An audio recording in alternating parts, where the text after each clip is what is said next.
moved to Akaranga, and I can't remember the actual year.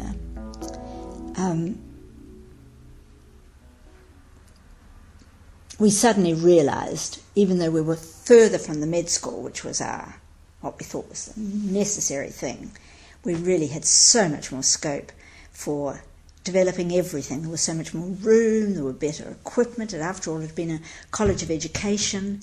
The whole place was geared to a better environment, and we were with the nurses whom we had been crushed with at Trinity, whom we got along with extremely well, the heads of the nursing school and whatnot.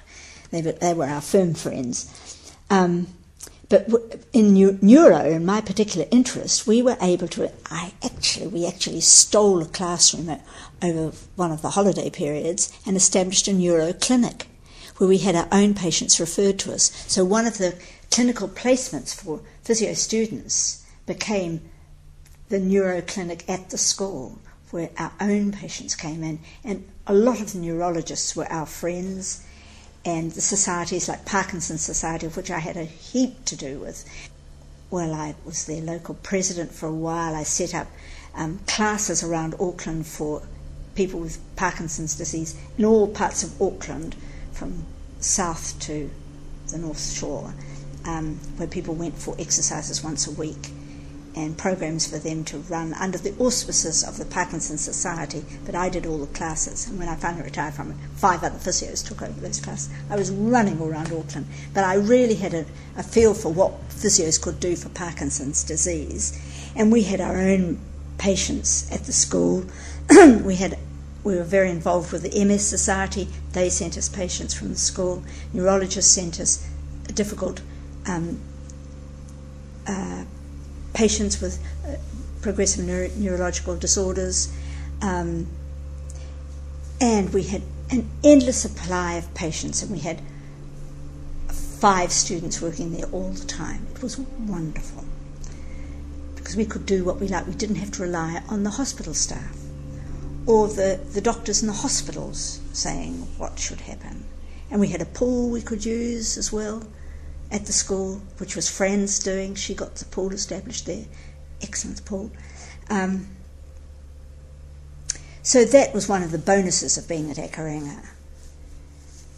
We even had a system where we got the patients brought to us by our own transportation from the school, a little bus, the ones of people on the shore. And they established a muscular clinic at the school. Jean Buswell and Beryl Ingram had their own patients coming in, and various other physios treated patients at the school. It was so good. They were sent to us by medical people or by other physios, and they were very professionally dealt with. We kept very good records of them all. I think, I'm not sure how much this is still continued.